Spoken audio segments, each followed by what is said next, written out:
প্রস্তুতির ভিত্তিতে আল্লাহ মূল্যায়ন করবেন। প্রস্তুতি বেলালের কাছে আসে রাদিয়াল্লাহু তাআলা আনহু। আজও তার বাড়ি দেখলে চোখে পানি আসে। আজও আমি 6 বার দেখা বলতেছি, 6 বার, 6 বারই আমি চক্ষুকে জিজ্ঞাসা করছি। প্রথমবার ভাবছি আবেগে চক্ষু কাঁদলো, দ্বিতীয়বার জিজ্ঞাসা করছি কেন কাঁদিস, তো চক্ষু জবাব দিতে পারে না। চক্ষু বলে কেন কাঁদি এটাও জানি না, কিন্তু বাড়ি দেখলেই চোখ দিয়ে পানি আসে। রাবিয়ার বসরির বাড়ি দেখলেই চোখ দিয়ে পানি আসে। আমি শত মানুষকে জিজ্ঞাসা করছি কেন কাঁদো, বলছে জানি না। কেন কাঁদি এটা জানি না, চক্ষু কাঁদে, আমি তো কাঁদি না। রাবিয়ার বাড়ি দেখলে চোখে পানি আসে। রাবিয়া একজন কৃতদাস মহিলা, কৃতদাস। ইউথোপিয়া বাড়ি 1000 বছর আগের রাবিয়া কেমন ছিল, যেই যুগে কসমেটিক্সের কোনো অস্তিত্বই ছিল, ওই যুগের রাবিয়া কেমন ছিল। আজকের রাবিয়াদেরকে দেখলেই তো পছন্দ হয় না। আমি ইথিওপিয়া 6 বার গেছি, 6 বার। কয়বার? 6 বার গেছি টানা। আজকের রাবিয়াদেরকে দেখলেই তো পছন্দ হয় না। অথচ পুরা দেশ, প্রত্যেক বাড়ি যেন এক একটা কসমেটিক্সের শোরুম। 1000 বছর আগের রাবিয়া কেমন ছিল, আজকের গুলোই তো পছন্দ হয় না। কিন্তু রাবিয়ার নাম এখনো মা বোনদের মুখে মুখে, ঠিক না? কৃতদাসী ছিল রাবিয়া, স্বামীও কৃতদাস। ওনার আগে ওনার স্বামী মারা গেছে, বিধবা ছিল। 33 বছর বয়সে রাবিয়া মারা গেছে। দুনিয়ার এরকম কোন বাসা নাই যেই বাসায় রাবিয়ার জীবনী না আছে। আপনাদের এই চলে যান শিবচর বাজারে, উপজেলা প্রপারে চলে যান, বই খাতার দোকানে পাবেন রাবিয়ার জীবনী রাখা আছে। রাবিয়া এত বড় পরিচিত কেন? রাবিয়ার কাছে কিচ্ছু ছিল না, প্রস্তুতি ছিল। কৃতদাসী আবার কি থাকবে দুনিয়া? কৃতদাসীর থেকে, কৃতদাসের থেকে নিচের কোনো পজিশন এই দুনিয়াতে নাই। সুইপারের পজিশন এর উপরে। কৃতদাসীর পজিশন, কৃতদাসের পজিশন এই জমিনের সবচেয়ে নিচে। এরপরে কোনো অবস্থান নাই, সিঁড়ি নাই, ধাপ নাই, একবারে নিচে। তার নাম আজকে সবার মুখে মুখে, বেলাল রাদিয়াল্লাহু তাআলা আনহু। জমিনে হাঁটলে জান্নাতে পদধ্বনি হতো। আল্লাহর রাসূল শুইনা ঈসা বলছে, শুইনা মা বালুকা ইয়া বেলাল আসমা খসখস কদম। বেলাল কি হলো, এত বড় পরিচিতি কি করে অর্জন করলা? তোমার পদধ্বনি শুনে আসলাম জান্নাতে, তাও আমার পিছে না, আমার ডাইনে না, আমার বামে না, সোজা আমার আগে আগে। মুহাম্মদুর রাসূলুল্লাহর আগে আগে। যেটা বুঝাইতেছিলাম, আমরা কিন্তু চাকরি পরিসমাপ্তি যেই কোনো মুহূর্তে করতে পারি। আপনি দুনিয়ার যেই কোথাও জন্ম নেন তাতে কিছু আসে যায় না। উন্নত থেকে উন্নত দেশে জন্ম নেন, তারপরও আপনি চাকরি। কুল্লু নাফসিন যায়িকাতুল মাউত, এটাই প্রমাণ করে আমরা চাকরি। আরশের নিচে লেখাই প্রমাণ করে। আরশের নিচে বিরাট বড় সাইনবোর্ড আল্লাহ লাগায় রাখছেন। ইন্নি লেখা আছে, ইন্নি কাতাবতুল মাউতা আলা মান তাহতা আরশি আল্লাযী হাই লা ইয়ামুত ফাহুয়া ফাওকা আরশি। আরশের নিচে সাইনবোর্ড লাগানো আছে, আমার আরশের নিচে যে আছে তাকে মরতে হবে। আল্লাহ জিবরিল, ওকেও মরতে হবে। মিকাইল, ওকেও মরতে হবে। ইসরাফিল, ওকেও মরতে হবে। মালাকুল মউত বলে, ওকেও মরতে হবে। সমস্ত ফেরেশতাদেরকে মরতে হবে। যে আরশের নিচে আছে সে মরবে, সেই জাতি। কুল্লু মান আলাইহা ফান, সব একদিন নিঃশেষ হয়ে যাবে।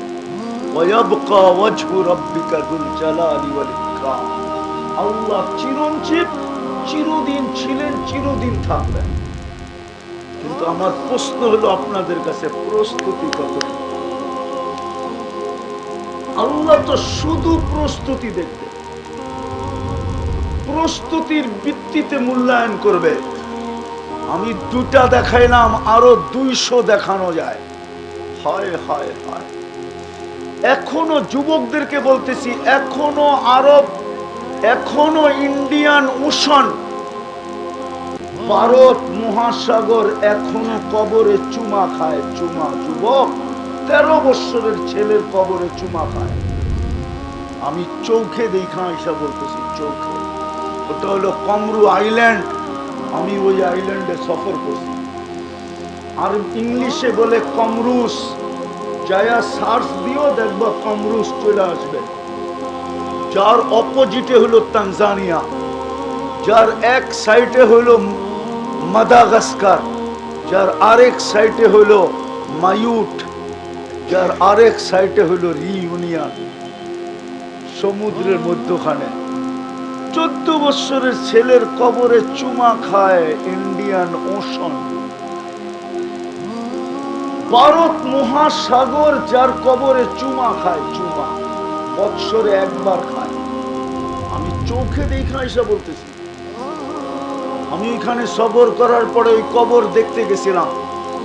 মুহাম্মদ ইবনে উসমান ইবনে আফফান, উসমান রাদিয়াল্লাহু তাআলা আনহুর 14 বছর ছেলের কবর আছে ওইখানে, সমুদ্রের পাড়ে। ওই দেশের রাজধানী হলো মরোনি, এয়ারপোর্টের থেকে বিলকুল কাছে। আমি সকাল 7টায় গেছি, দেওয়াল টপকায় ভিতরে ঢুকছি। 9টার সময় আমাকে বাহির করছে, দরজা খোলা। আমি মেহমান ছিলাম ওই দেশে, কিচ্ছু বলে নাই আমাকে। নাইলে নিয়ম ছিল না, 9টার আগে ঢুকা নিয়ম নাই, কিন্তু আমি মেহমান ছিলাম। আমি ওই দেশের মেহমান ছিলাম রাষ্ট্রীয়ভাবে, আমাকে কিচ্ছু বলে নাই। আমার আবেগ আমি ধরে রাখতে পারি না যে আমি 9টা পর্যন্ত অপেক্ষা করবো। ভিতরে ঢুকা দেখি না কি আছে। বৎসরে একবার চুমা খায়। ভারত মহাসাগরের পানি উঁচা হতে থাকে, আর ওই কবরে এসে একবার বাড়ি খায়। আমি জিজ্ঞাসা করছি কেন? ওই দেশের মানুষ বলছে বলতে পারি না। আমি বলছি কিতাবে পাই নাই, কিন্তু আমার আবেগ বলে, মন বলে, মন। এটাকে আরবিতে বলে ধারণা, তাখাইয়ুল। আমার ধারণা বলে আরব মহাসাগর, ভারত মহাসাগর, মদিনা মুনাব্বারায় যে চুমা খেতে পারবে না। সে মনে হয় আল্লাহকে বলছে, আল্লাহ নামে মুহাম্মদ, সম্পর্ক মুহাম্মদুর রাসূলুল্লাহর সাথে উসমান ইবনে আফফানের মাধ্যমে আমাকে অনুমতি দেন না, আমি বৎসরে একবার এই কবরে চুমা খায়া আমি মদিনা মুনাব্বারার চুমা খাওয়ার স্বাদ মেটাইতে চাই। যুবক 14 বৎসরের ছেলে মাত্র, যার কবরে সমুদ্র চুমা খায়। ফেরাউনের বাড়ির কৃতদাসী, যার কবর দেখতে ডেলি হাজারো মানুষ যায়। কবর দেখতে যায় না, কবরের সুঘ্রাণ নিতে যায়, সুঘ্রাণ। আমি দেখা বলতেছি, আমি কোনো কিতাব পড়া না, এগুলো সব আমার চোখে দেখা বলতেছি আপনাদের।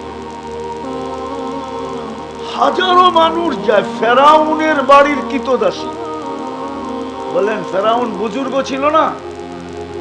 আল্লাহওয়ালা ছিল না? বড় পীর ছিল না? কি ছিল? হ্যাঁ, খালি কাফের। দুর্মিয়া খালি কাফের হলে তো মনকে বুঝাইতে পারতাম। ও তো দাবি করছিল আনা রব্বুকুমুল আলা, আমি তোমাদের খোদারও বাবা। ওর বাড়ির কৃতদাসী এখনো সুঘ্রাণ বাহির হয়।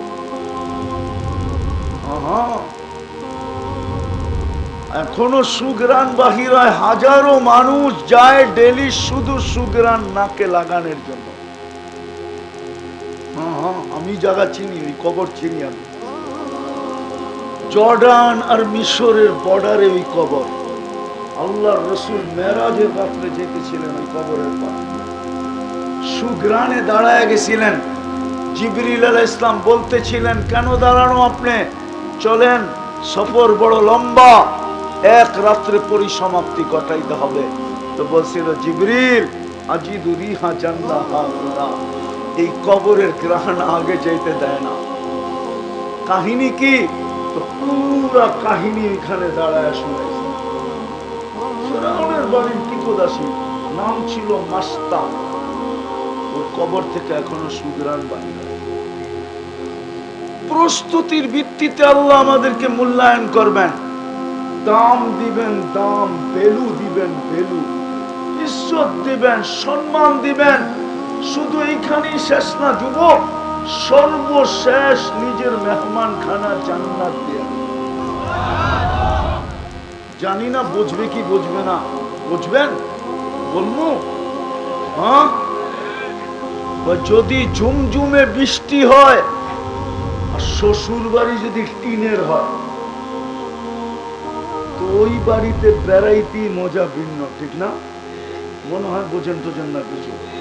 হ্যাঁ, তো পড়ে টড়ে নাই কিছু, উপন্যাস টুপন্যাস থেকে বুঝবে।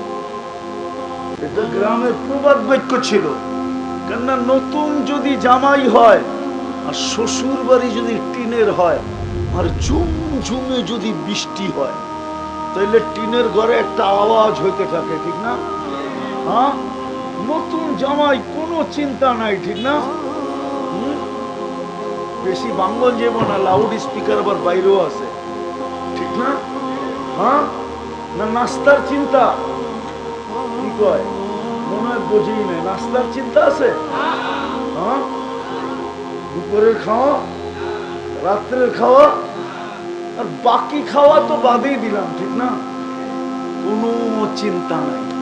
আল্লাহ বলে এরকম জান্নাত দিব তোদেরকে, কোনো চিন্তা নাই। ইন্নালিল মুত্তাকিনা মাফাজা হাদাইকা ওয়া আনাবা ওয়া কাওয়াইবা আতরাবা লা ইয়াসমাউনা ফিহা লাগওয়ান ওয়ালা কিযাবা জাযাআম মির রাব্বিকা আতাআন ওয়া হিসাবা। কোনো চিন্তা নাই, ওই জান্নাত দিমু যেখানে সব রেডি। কেমন রেডি আল্লাহ? তা আল্লাহ বলতেছে, মা তাশতাহি আনফুসুকুম, তোর মন যা চাবে তাই মিলবে। তালুদ্দু আয়ুনুকুম, চোখে যেটা লাগবে ওইটাই তোমার। আজকে তো অগো চোখে লাগে, বেশি তাকাইলে জুতা দেখায়, ঠিক না? আর শিব জ্বরের বাসায় গালি দেয়, ঠিক না?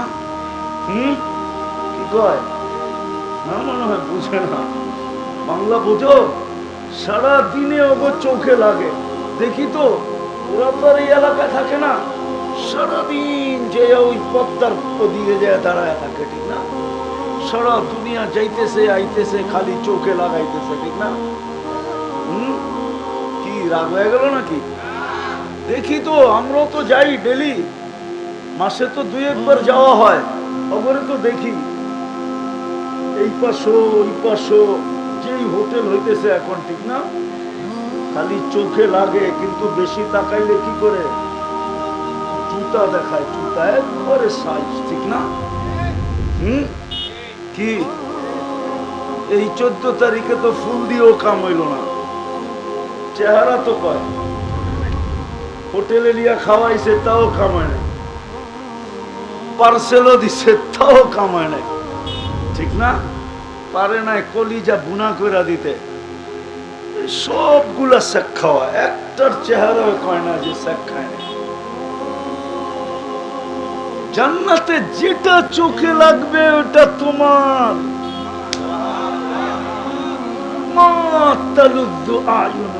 কেমন মেহমান খানা, আরে ছোট ছোট এক কামরা,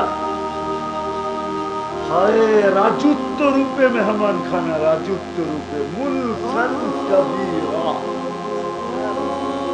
কোনো কামরা রূপে না, কোনো বাড়ি রূপে না, কোনো প্লট রূপে না, পুরা রাজত্ব রূপে মেহমান খানা। এই দুনিয়ার 10 গুণ সমান। হ্যাঁ? বেশি জান্নাত শুনাইলে যদি ওরা রাত্রে যে বালিশ কামরানি শুরু করে, এই জন্য বেশি শুনাবো না। এই যে যুবকরা আছে না, হইতে পারে মাথা নষ্ট হয়ে যেতে